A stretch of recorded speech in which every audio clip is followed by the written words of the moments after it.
So today, in the aftermath of the big storm that everybody's freaking out about, it wasn't that big of a deal. We did get where I live, central New York, about 1.5 feet of snow between yesterday night and today morning. So it was reasonably bad, but whatever. People freak out too much. You see videos of people stocking up on groceries, so it'll be the next new age conspiracy. Like China is trying to control the weather, whatever. How they're trying to spread a super virus with COVID, but no, it'll be the same thing. The U.S. government's trying to manufacture, control the weather to get people to buy more products and stuff.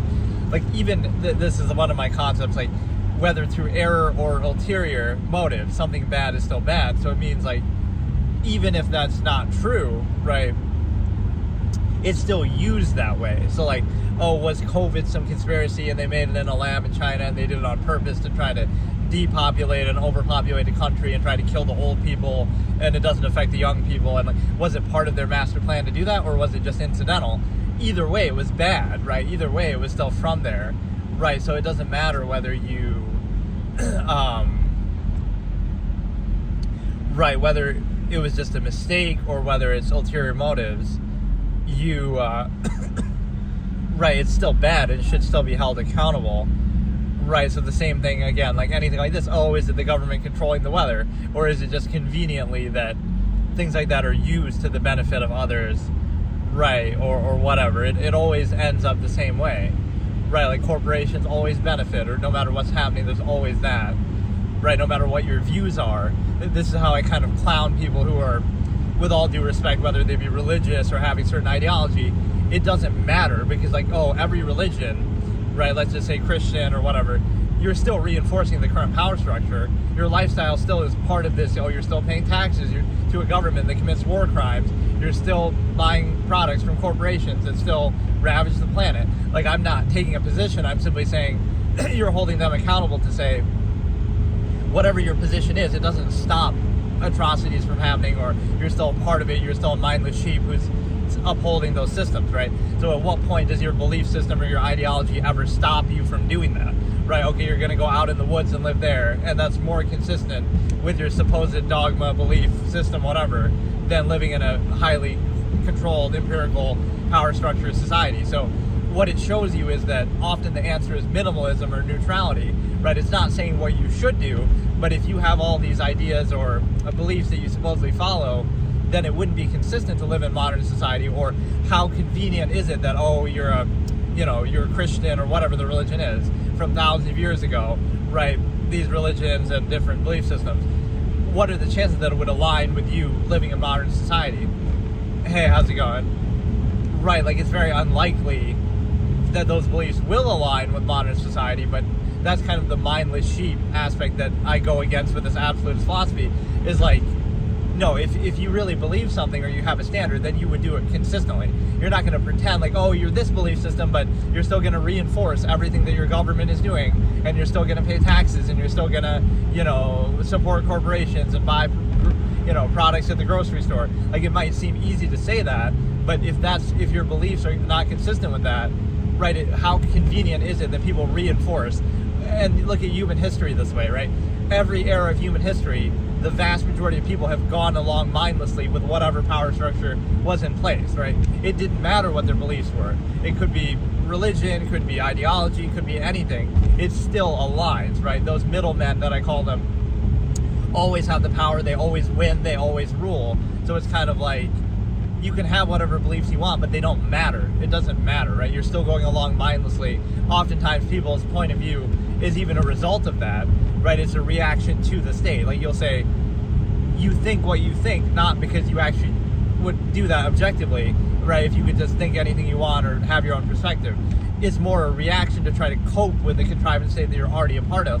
How do we rationalize this one, right? And you see that even in religion, you'll try to retcon and say, the Bible didn't really mean that. It meant something else because we live in a society that accepts certain things that the Bible clearly says it doesn't accept. But it's just a contradiction of belief and faith where those things lack credibility, because again, fine, if you believe something, then do it all the way, do it fully. If you're Amish or something, that might be more consistent because at least you're living in a different lifestyle, right? So I can respect that, but I don't respect the sort of mass of people who who all have supposedly varying beliefs, but what are the chances they align with one empirical power structure, corporate owned, everything, modern government, whatever it is, it aligns perfectly. So you have a mindless mass of people going along with whatever the era is ruled by, right? It never changes, it never stops it. When do you ever say, oh no, I don't agree with this, so I'm leaving society, or I'm gonna, make my own little commune or whatever, right? When does that ever happen if your beliefs are actually strong or valid? But the point is that, getting back to this actual episode topic, we have a situation where it does apply to religion and belief systems too. That's why I was introducing it with that. But basically my point is that this is an age-old expression of mine from way back. This is one of the first things I said, actually, on my debate format in 2013, 2014, was this concept of the best argument against something is often the flawed or lacking or lack of an argument for it, basically is how I said it. So, again, that'd be true of religion, that'd be true of contrivance, societal contrivance. Hey you, how's it going? So, in other words, it's not that you have to make an argument against it, right? Like I'd say, I have to disprove it, or I have to pose some sort of alternative. It's more like you can be objective, you can be neutral. You don't really need to hold a position. You can just be, okay, I'm ignorant. Human beings are ignorant. We don't know everything. We don't have all the answers, especially thousands of years ago from when some of the belief systems originate, right? We don't have to have all the answers, but if, the burden is on the claim maker, if you claim to have all the answers, then you have to explain it adequately. And it'd be hard to kind of discount all the other ones, like, your religion is right and everyone else's is wrong. How can you think like that? Right, but so really that's the whole irony. You can kind of turn them on each other, right? I wouldn't even have to say anything. I could just say, what makes your religion right and all the other ones throughout history wrong, right? And then they'll attack each other and try to discredit each other and say, oh no, theirs is the right one and everyone else is wrong, right? So they are the one who have to make the argument. But the point is that you're basically looking at it from a perspective that, right, the lack of an answer for that would be the problem, right? Okay, the universe needed to be created is the premise, and therefore God created it. Wow. But then what created God? And then they can't answer that. So it's the same problem. You're just saying, so, okay, something needed to be created, and we can't explain how. So whether it was God or whether it was the universe, right, we're still left with that same question. So it doesn't really answer anything. Or even the fact that you're basically putting yourself in a position to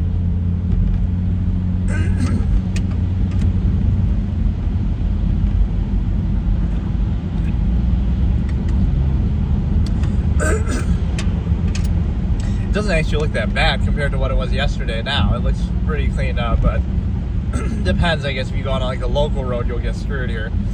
But no, what I'm saying is the fact that,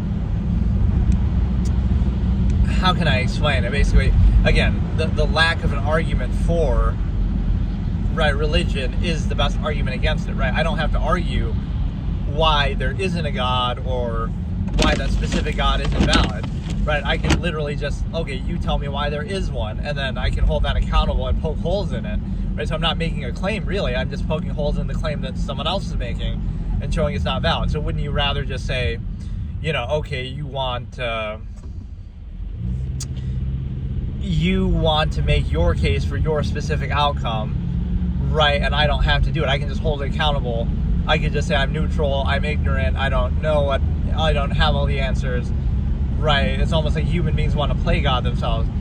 Hey, how's it going? Like, either you have to have all the answers or we'll pretend, right? False certainty versus uncertainty. And so it's a situation where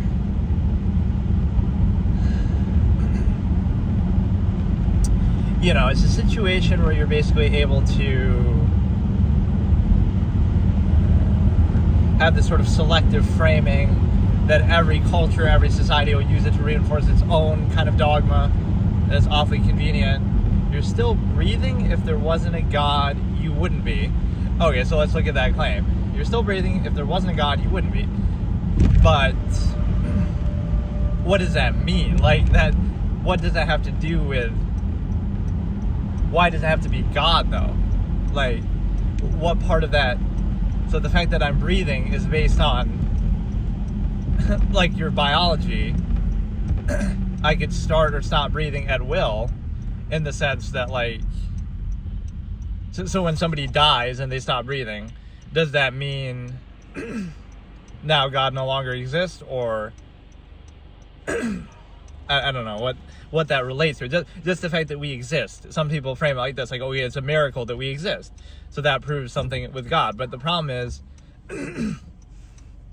right, so animals that go extinct, right, where is their God then? So and, you know, dinosaurs, where was God for them? So it's kind of a human-centric view that we think we're so special, which we are a little bit special, mostly in a good way, that, like, okay, our technology and our intelligence, I get it, but you know, it's this like random chance fallacy of, oh, could existence be random? But it's so organized and it's so intricate and innate, right? This is sometimes what people say, but the problem is, it would have to be. It's kind of ex post facto justification. The fact that we're here and the fact that we have the technology we do and we have this level of intelligence, the only reason why we're having this discussion and why we're aware of that is because we are that intelligent. So obviously if we weren't, we would be animals, we would be, you know, in nature doing that. So you kind of look at it backwards sometimes, that it's not that, oh, it's a miracle, it's that it would have had to be this way, otherwise we wouldn't be here to even observe it, right? So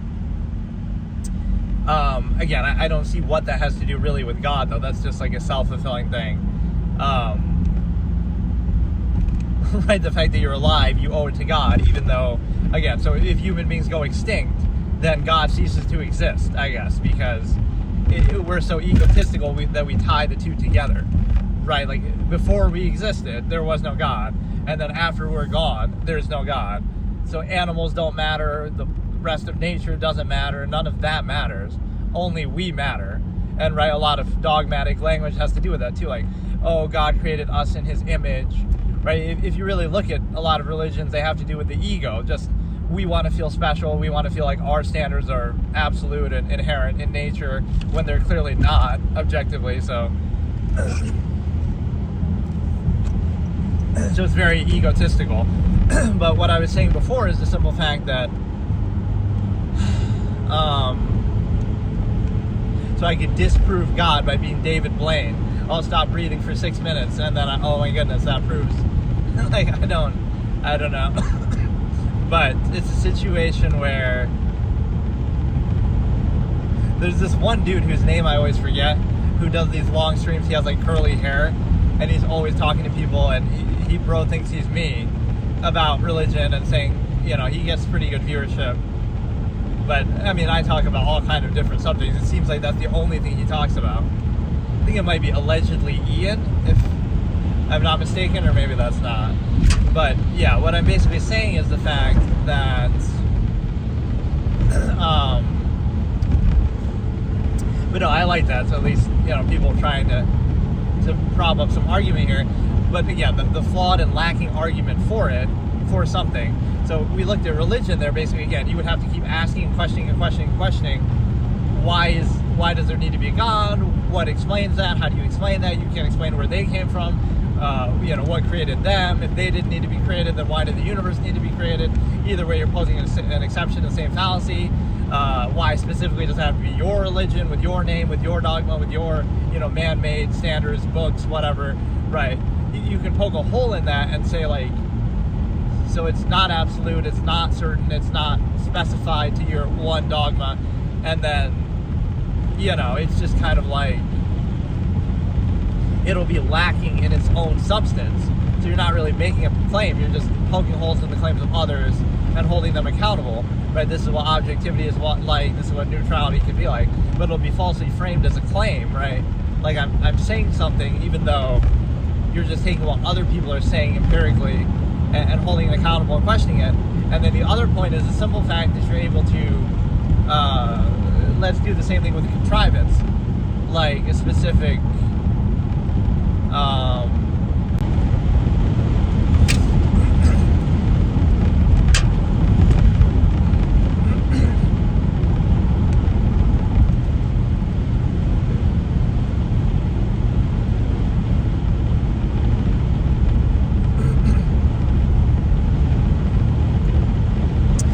sorry, what I was saying is, it's not like, okay, religion, you'll hold accountable their claims that fall apart and are lacking in foundation. It was kind of something that's just accepted blindly, often from a place of desire and psychological need instead of logic and reason. And the reason why is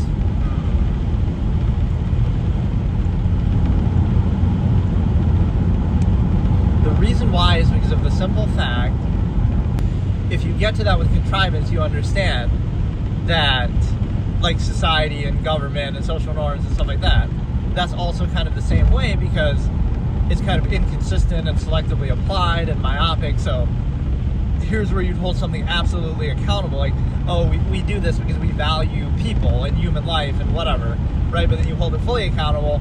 Amalgam theory, as I call it, the concept of the human family. If you truly valued human life, it wouldn't just lead to you living in a comfortable state, overextended technology, whatever, and then somehow, help people in your immediate environment.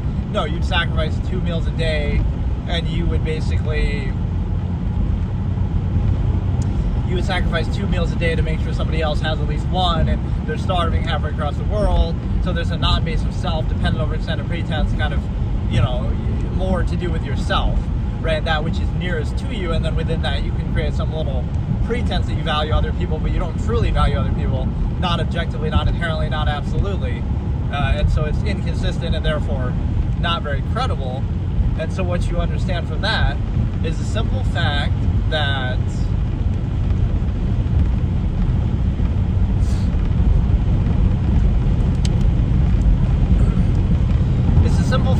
that again, let's try to layer contrivance, and we understand that it's not absolute, it's kind of arbitrary, it changes from era to era, time period, right? Everybody believed their era to be absolute and right at the time, right? Human history and credibility are at odds with each other because, right, the Romans thought that they were right or whatever, but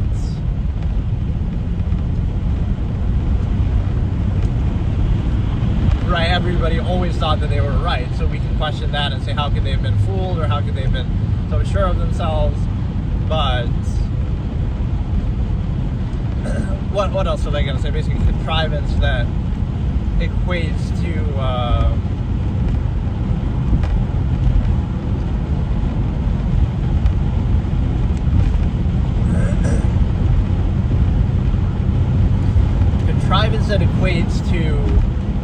right, like you would have to somehow, right, like argue against it and say, oh, why shouldn't you?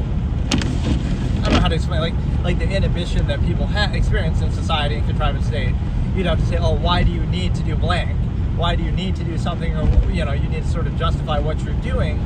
Not that it needs to justify and be held accountable, provides preventing you from doing something that you're inherently capable of doing, right? So it means that obviously.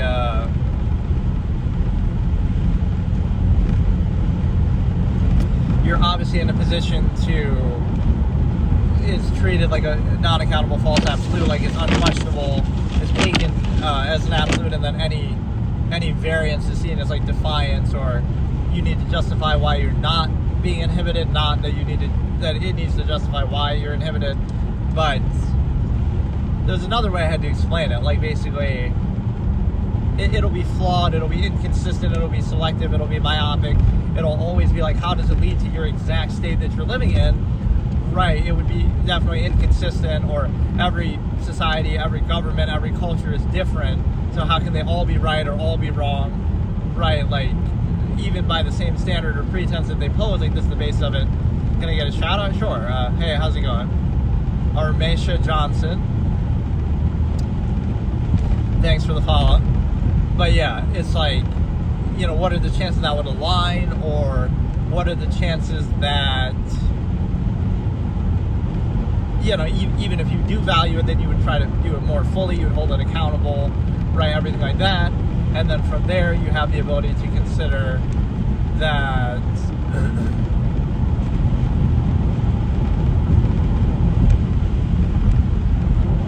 right, you would try to do it fully then, but then you realize, oh, it's just a pretense. It's a dependent over extended pretense where the contrivance comes first, right?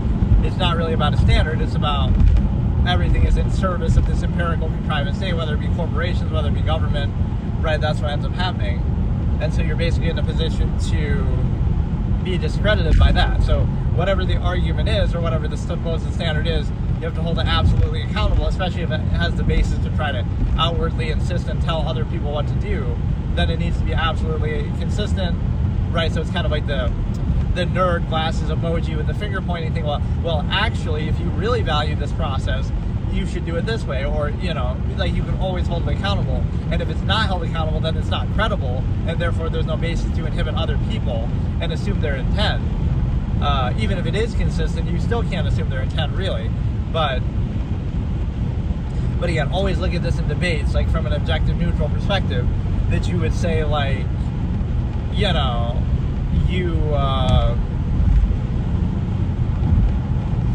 whatever, basically just that oftentimes the best argument, again, against something is the flawed argument for it.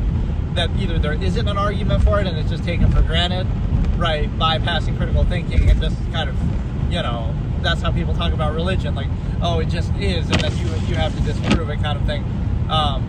So either it just is taken for granted, or it's also uses like very flawed, idyllic, inconsistent arguments that could apply to anything else. Like, oh, well, it must be God created the universe, but then that doesn't make the argument for a specific religion either, right? Or by that logic, you could just make up any religion then that explains that, or that tries to explain it. So it's inconsistent, it's kind of self-invalidating. Right, let me try to think of some other case examples. But with anything, you'll find like an inconsistency, right? Does anything point to that specific thing only exclusive to everything else? Or, right, like what are the chances it aligns with your exact country or your exact religion or your exact time period or your exact lifestyle, your exact technology, right? None of that. You're kind of making the argument in reverse, right? You're saying we're already in this era with this technology, with this government, with this lifestyle, with whatever. We're already in this state, and so because we're already in this state now, you try to piece together something that'll rationalize it instead of being objective and pure. That's what I call the self-actualizing from an inherent base state. Pretend you're 15 years old, whatever, you go out in the woods and you decide for yourself what you want to do or what your standards actually are, and then you decide for yourself in that sense, instead of, oh no, I'm going to try to reinforce and overcompensate for this flawed process, this cognitive dissonance, I'm indoctrinated before you're old enough to think for yourself, right? You kind of mindlessly reinforce it. So at no point are you actually choosing that. And again, what a coincidence that a mass of people mindlessly go along with it, right? It's kind of used in a weird, gratifying way. Like, oh, that's part of being an adult. That's part of being mature. Yeah, it is. And being a mindless sheep who accepts whatever the current era is, that's being, an adequately indoctrinated member of society. But that doesn't validate that specific society, because again, then the same would have been true in every era of human history, and you know how much we might ridicule or question those. So again, it's a fallacy that people believe that things are the way they are because that's the way they're meant to be, but that's not how they came about, right? They didn't come about through careful thought. They came about through force and empirical authority and just kind of a bunch of random stuff that subjective, flawed, imperfect people do, often with some incentive or ulterior motive, but then we treat it in hindsight and retrospect as absolute. So that's the best way to control people, is to kind of get ahead of it, is what I call the initial basis, right? You establish something and then people have to argue against it, right? Not that they have to qualify it in the first place. This is how people often perceive authority, like, oh, we just take it for granted that it's right, and then you have to justify questioning it, not that it has to justify what it's doing in the first place, right? That like power somehow validates something rather than it needs to be held accountable, right? It kind of gets reversed on itself. I don't know, it's basically very lacking, let me try to think of some specific examples, but basically there'll always be inconsistencies and contradictions by their own premise, right? So you always have to ask, like, what is the basis on which you make this argument or this specific claim? And then you can find contradictions within that.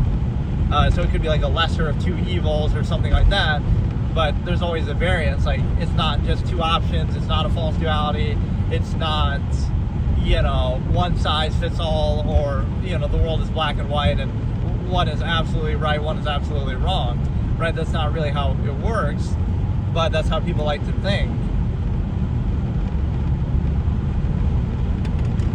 It's like the absurdist concept, unwillingness to be puzzled or something, where, you want to believe that what you do or what you believe is absolute, and so you kind of want confirmation bias, and you kind of block out any nuance or critical thinking about it.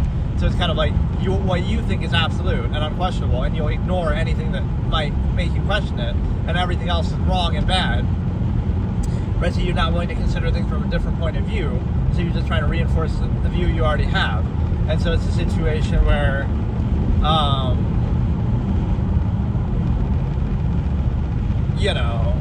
it's not really objective. So people don't want to think too much in nuance. Like, you can't be on a side or have some nuance and say, okay, you support this, but you also have some reservations about it, and you still have some questions, instead of like a tribalistic identity association where, oh no, it's because you are associated with it, it must be absolute and unquestionable because you couldn't possibly be wrong, or there couldn't possibly be any flaw with it, right? So that desire to think like that is kind of unfounded and self-defeating often, because then you're tricked into defending things that you don't really support or value, or that you don't really share a standard with, but you somehow act like it's a means to an end. If I support the worst aspect of this, it's still worth it because it's better than the alternative, which could even still be the case, but you don't have to support that thing. You can say, okay, that's flawed too, and we should hold that accountable too, right? Being self-critical, being kind of critical of the same side that you're on, or not even dedicating yourself to one side fully like that.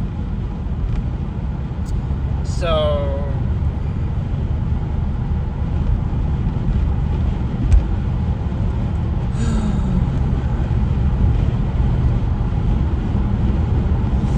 but yeah, what else can I say about this? Basically, goes along with the concept of, the burden is on the claim maker. You always have to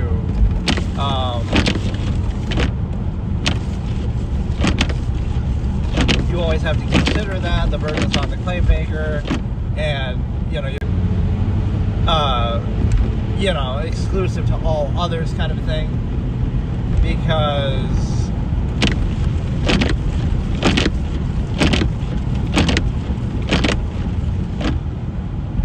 right, like what are the chances that one religion or that one dogma or that one idea is right and all the others are wrong, right? What are the chances of that?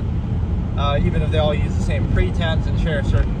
See, people would use that to sort of validate. That proves that religion is right and that there is a God. The fact that, they would share some of the same moral fiber and stuff like that, right? But the problem is that it could almost make the opposite case, because that shows you it's a psychological need and desire that people have, that people in various parts of the world, throughout various parts of history, would have all come up with something similar. It doesn't mean that yours is right, or, that one is right. It means that they're all a psychological reaction to the same thing. You want some sort of false certainty or structure or peace of mind.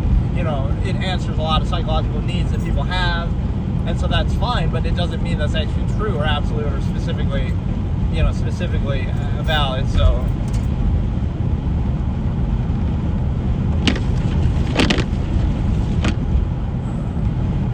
I don't know what it is with my windshield. This is always so fucked up. Like, some of these stains just never go away.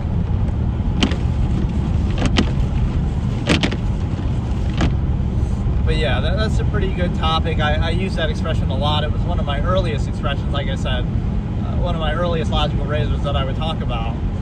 So again, when you're looking at something, you're not really making a specific case. So like, people would say, oh, what's the alternative then? Oh, if there is no God, or you don't even have to claim that with certainty, but there's nothing to suggest it besides the human desire to believe it, or ego, or whatever.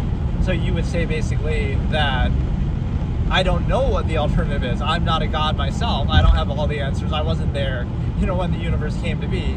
So we're a little bit arrogant with that. And this is like thousands of years ago. You could say, if you were debating Christianity in 1,000 years ago, right, you would have the same question. Like, oh, so what's your answer then? How do you explain the universe? It's like, well, we had even less scientific knowledge then than we do now. So that's quite the burden you're putting on the individual. So if you can't explain the universe, then whatever you say is right by default. So, oh, God did it, and I don't have a better answer. But I would argue it's not a worse answer, because their answer is with false certainty. Mine could be with uncertainty. We don't know that. We don't have all the answers. So, right, that doesn't mean you can just say whatever you want. The Tooth Fairy did it. The Santa Claus did it. But the flip side is with contrivance, too. This is kind of the challenge that the Absolutist takes on. Right, let's try to answer where the universe came from or how exactly it came to be, sure. But it would take a long time and better technology, and we're not there yet. So in the meantime, believe whatever you want, I guess. But the same thing with contrivance, like, oh, if you have cognitive dissonance and some reservation about the contrivance state that you're in, right, the era that you live in, then, oh, just then don't be a part of it, right? Don't buy clothing from corporations and don't eat food by corporations and whatever. To some extent, you can still try to do that, be a minimalist, but that's not fair to the individual. It's like, oh, you have to combat eras of human civilization deferring to authority, right? The last generation of traders that, oh, we've given up monopoly over nature itself to big corporations. And now you as the individual, simply by being objective and having standards, now you're supposed to single-handedly overcome that. And it's like, you know what I mean? Like, you can be aware of it, but you don't have the means to combat that.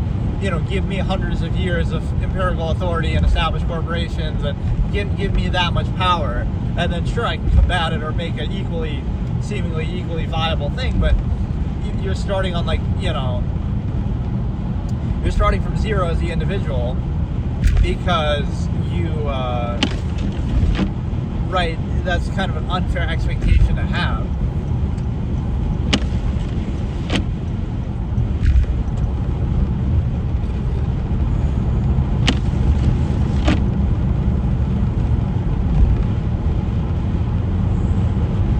Right, that, oh, because you can't criticize it and be a part of it, even though you're kind of forced and empirically suggested to do it and pressured to do it.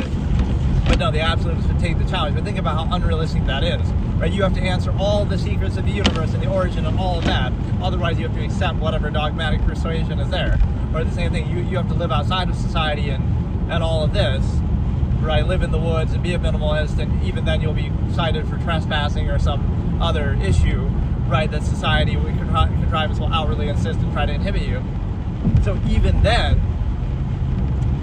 right, the point is that just because you're aware of some flaw of society doesn't mean, and contrivance doesn't mean, that you have to single-handedly undo it or take it down or whatever, right, like, or live outside of it. That doesn't discredit you. There should be a middle ground of objectivity, even though there is some accountability that you should try to minimize that and not actively create it and, you know, do as little as possible to reinforce it, sure. But you understand that there's something bigger to that, is the fact that you're looking at some objective standard that you have versus, you know, like just, you know, you single-handedly, you identify some flaw or contradiction of the contrivance state, that you're supposed to single-handedly take it down yourself. You're supposed to dismantle every corporation on the planet and every government on the planet, and you're just supposed to single-handedly do that. Like, yeah, it's just that easy, right? Meanwhile, eras and eras of human civilization has deferred. You know, you weren't there when, you know, your parents or their parents deferred and gave so much power to these things, you know, deferred the whole planet to them. Right, here's monopoly over nature, here's, you know, everything that you have, right, because we're weak and lazy and mindless sheep, right? Now you have to combat that. It's like, it's not your fault that it came to be that point, right? So does that validate it? Just because, you know, people sometimes have that unrealistic expectation. People are animals and they're easy to control, they're easy to train. People went along with every atrocity in history or even facilitated them, so, right, it's not hard to imagine that a mass of people could be in a not credible state. They would, you know, they would be in a non-credible state. All it takes is a certain amount of training and brainwashing and you know, contrivance structure to dictate a certain outcome. And so it's a situation where, you know, that doesn't validate it just because you can control people. You know, a lot of countries, you know, a lot of empires, a lot of governments, a lot of corporations have controlled people throughout all of human history. That doesn't make them valid, right? Especially specifically exclusive to everything else. And so it's a situation where, right, there's nothing credible about that. So it's a contest of who can control people best, basically. But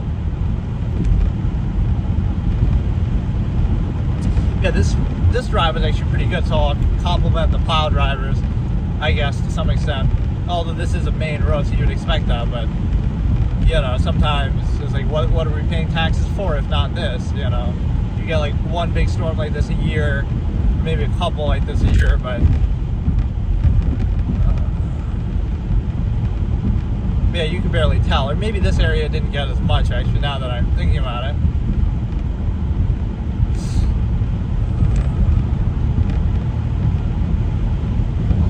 But yeah, it's a great logical razor, very, very useful, very dynamic. You hold accountable the claim maker, you make them have to justify something that they're saying, not that you have to make any idyllic preferential argument or have all the answers, or that you have to, you're holding accountable their claim, their specific argument that they're making, their specific dogma, right? That would be much more accountable, and you would see the holes and contradictions and inconsistencies, even if it's made from a functional point of view, like, well, you can't just say society is objectively adverse to everyone and finite, and therefore don't be a part of it. Although you could certainly observe that, but it's not even that. It's like, okay, on the same functional basis, then it should be held actively accountable, and if it's inconsistent, then it's invalid, or it's a constant. There would never be like this state of peace with it, like, oh, everything's just fine and normal and we just kind of care about appearances and whatever. No, you would actively be saying, right now we're living in an unqualified, non-absolute contrivance state that has the pretense of functionalism that, oh, it's for this reason or that reason. So you would actively hold that accountable and say, okay, it's only as valid as we practice this. We can always practice it better, and we could have done it even better. So that's the absolutist mentality. If you are going to take contrivance seriously, then do it fully, push it to the max, every second, and anybody who's, and again, it's hard to assume people's intent that way, but if you're going to use that as a basis to inhibit them and control them and restrict them, then that would certainly be, considerable. And so,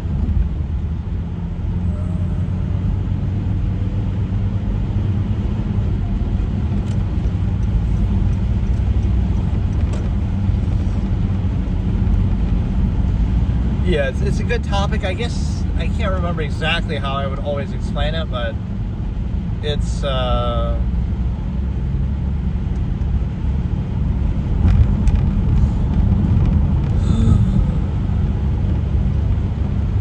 very, very useful.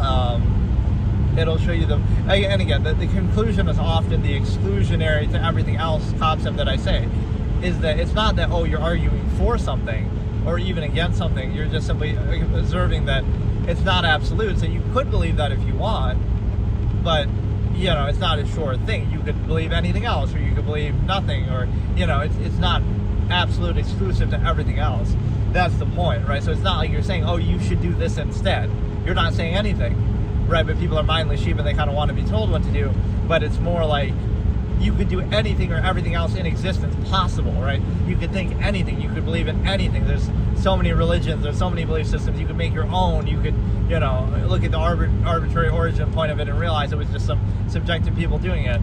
So you could do so many things. You'd be free to do so many things. But then you realize, oh, wait a second. Why do we have to do this one specifically? And you still can do that one specifically, but not on the empirical basis that you're forcing other people to do it or pressuring other people or using it as a uniform basis, right? So there's a difference.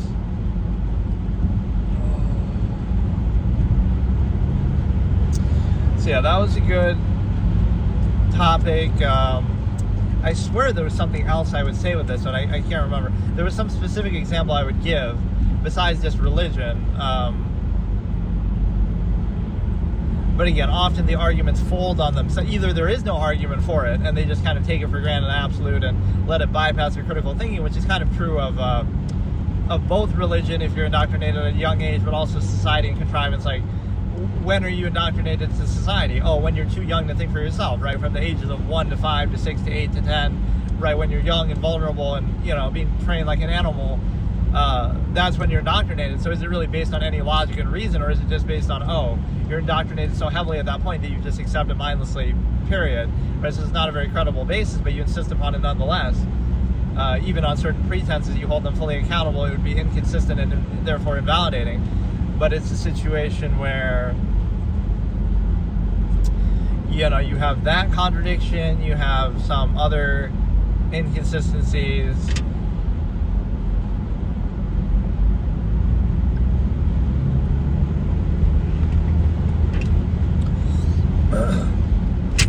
Or let's even look at the contrivance state in practice, in observable everyday practice, right? oh, the state that we're living in now is absolute, and it's all half-mass zero-sum functionalism. There's kind of reactive ex post facto justification that relies on bypassing critical thinking and accountability at every turn, using emotion, using, emotion, ego, gratification, all these things to reinforce a specific contrivance state, no inherent validation. And the other point of that is the fact that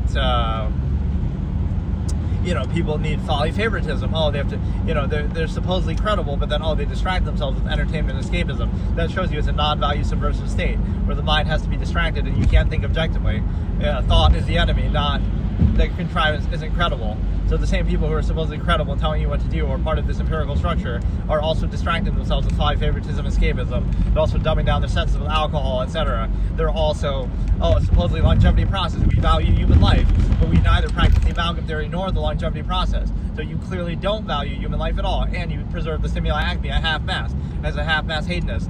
So that cuts out 3 layers of credibility. You would say, we value human life, but you don't truly value it, or you would practice amalgam theory. Or you don't truly value it, or you would not preserve the stimuli acme until you vouch for the state. Or you would not do those kind of self-destructive things like drink alcohol and smoke and stuff. So you have no base of value, you have no credibility, so there's no empirical basis to validate a structure. But because the structure already exists, you just try to justify it in ex post facto justification. And so it's without any credibility or standard whatsoever. And so that's the objective way to look at it versus the empirical, which is kind of, it's established, therefore it's right, or it's kind of like a default, like, it's better than nothing. But the argument doesn't even have to be for nothing, right? It's just like, or a good way to look at that is like the overextended number of people. Like, this structure and this whatever is only necessary because there's so many people. If the world was a village of 100, then, you don't need governments, you don't need anything, right? Everybody could be their own king in their own country and have everything to themselves. Like, so the sheer number of people is used as a basis, what I call overextension. You're taking something and only necessary by overextension, right? So it's not actually an argument, you're just simply saying, and again, you're not responsible for that. You didn't create that many people, or, you didn't choose that. You just happen to be born into the era where there are that many people because people are irresponsible, horny, hedonistic animals, right, that reproduce like that. So that's where the stimuli acme preservation is so key, because it's a difference of standard, right? It's not even an opinion on what you should or shouldn't do. It's just a difference of standard. If you truly want the highest standard of quality of life for everybody, you would not spread like weeds and, reproduce like rats or whatever, like where you're doing this. You would be very careful. You would say, okay, I'm only going to do it when I vouch for the state. I'm going to be very selective. I'm going to be very limited, or whatever. You're going to vouch for it. But people don't put any thought into it. They just mindlessly go along with it. So stimuli acme preservation is a big thing. And I don't know. That's kind of a good discussion, but I feel like there's more. I see this is the problem with me doing this, although it's a good thing in a way that I'm kind of cataloging this. But when I've discussed some of these topics over and over the years, and originally, right, like 12 years, 13 years ago now, I'm not going to remember exactly how I said it or what I said, so. But still, it's effectively the same thing, and so, the burden of proof is on the claim maker, and it's always, like, you being neutral, or, because, like, think about it this way, okay, within society or contrivance state, if you do any of the variable things that you're capable of doing, like, you could do anything in the world, right, at any time, and you're physically capable of doing countless things, but anything you do that doesn't fit with the specific contrivance state is like, that's somehow bad, or that's somehow invalid, right, or you'll be labeled or something negative, but it's like there is no real credibility. So it's like either you have a standard and you follow it fully, which there's always some inconsistency with that, or there is no standard and it's arbitrary. So it's almost like people insisting upon it as a defense mechanism, right? They can't allow freedom to exist in others because they're victims of contrivance themselves, and so they have to rationalize their own inhibited existence by, if they witness something that's free, like an animal doing the same thing. An animal witnessing, one animal outside the cage, or one that's free, and that's somehow a bad thing, right? Because now it makes them question their own existence. They won't be at peace being in the cage anymore because they see one outside of it, right? So it's the same thing. If they see someone behaving freely, that's a bad thing. On one hand, they'll secretly desire it. On the other hand, they'll condemn it, right? Because they want to reinforce a contrivance state. And so it's like contrivance for contrivance sake. even if it doesn't serve a purpose, even if it's not functional, even if it's at the expense of functionalism. That's why amalgam theory or a placeholder is always so valuable here, is it's like, what if you would do that, right? People would value social contrivance, ego, insistence, overcompensation, appeal to ego, and they would value like the, just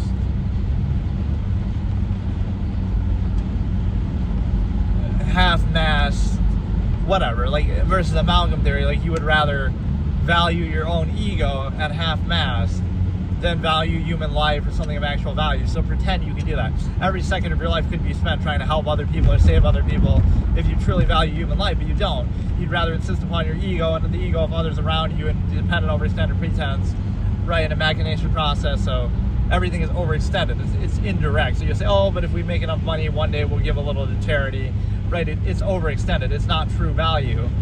It's not credible. It's nothing. So, right, it's more important for you to be in a machination process. So like, oh, if you truly valued nature or the environment, let's say it's a pollution thing or whatever, you wouldn't be a part of this society at all. It's not that, oh, you'd recycle bottles. You just wouldn't even be a part of this society at all and live the modern lifestyle that's inherently destructive. Or, again, amalgam theory, if you truly value human life, you just wouldn't be a part of this at all. So it's always a pretense that aligns with, conveniently, the era that you're in. So a bunch of mindless sheep with no credibility, but yet they still have the ego, indignant insistence as victims of contrivance themselves to outwardly insist and to try to tell other people what to do. And that sort of social reinforcement is only a way to almost assuage their own cognitive dissonance as trained animals themselves, to try to, you become both the victim and the enforcer of contrivance, even without any credibility, even without any functional basis, even without any accountability, even without anything. Everything is seen through the lens of the ego, non-inherent standards, right? Non-invasive self, ignorance, insistence. You kind of treat your myopic view of the world as absolute and try to reinforce your worldview from a biased, preconceived state. So